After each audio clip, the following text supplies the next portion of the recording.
When I first got clean and sober, I had no idea what to do with myself.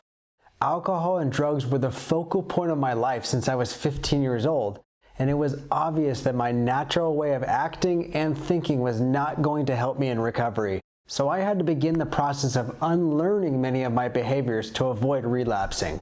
In this video, we will go over some of the obvious and not so obvious ways to avoid relapse triggers. These concepts will come naturally to some of you, and for others will be a learning process over time. In your early recovery, it's best to stay away from any places where drugs or alcohol are present. Yes, I know you might be thinking, thank you for stating the obvious, but this can be harder than you think.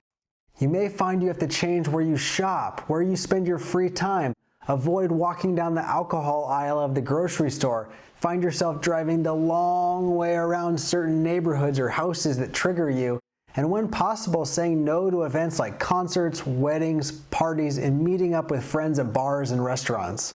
Eventually, many of these places will be appropriate for you to go, but early in recovery, it's not best to risk your sobriety. I was told early on, if you hang out in the barbershop long enough, you'll eventually get a haircut. Meaning, if I didn't change where I spent my time and consistently found myself around drugs and alcohol, I would eventually start using again. Not only do we have to stay away from the places we drank and used, but also the people we drank and used with. It can be challenging to distance yourself from friends and family, but it may only need to be short-term, or it can prove to be the relationship change that we needed. You may find it helpful to block or unfollow certain friends on social media that regularly glorify partying, using, and drinking. Also, you should delete the contact information of any drug dealers or people only associated with your addiction. The period of time between taking a break from unhealthy relationships and meeting new clean and sober friends can be challenging and even lonely. This process will take time, persistence, and some vulnerability. But it will also be fun and exciting to make new and healthy friends while discovering what recovery life has to offer. And later in the course, we will have a whole section dedicated to both building your support group and having fun in recovery. Our addiction took up the majority of our time and energy. Now that you're clean and sober, you may find that you have much more free time on your hands than you're used to. This can be both exciting and frightening at the same time. As the saying goes, idle hands are the devil's playthings, and that can be even truer for addicts and alcoholics in early recovery.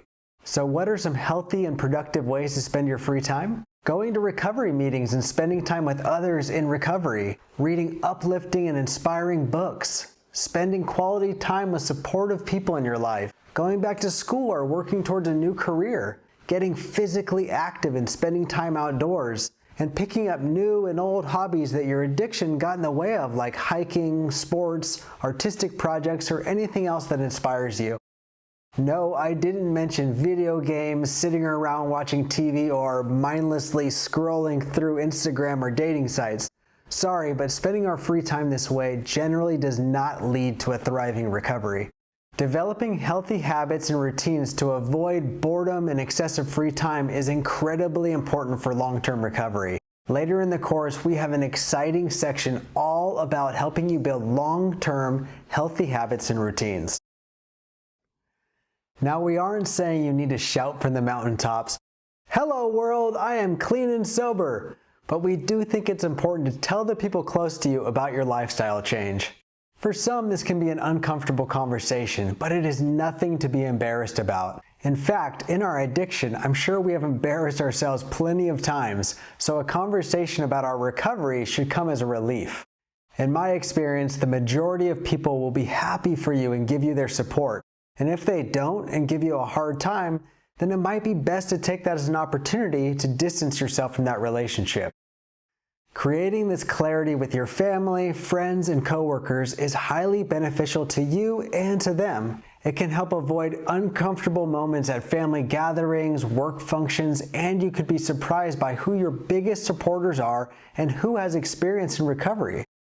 So to sum this up, you can avoid relapse triggers by staying away from people and places that promote using or drinking, finding healthy ways to use your newfound free time, and being open and honest about your recovery.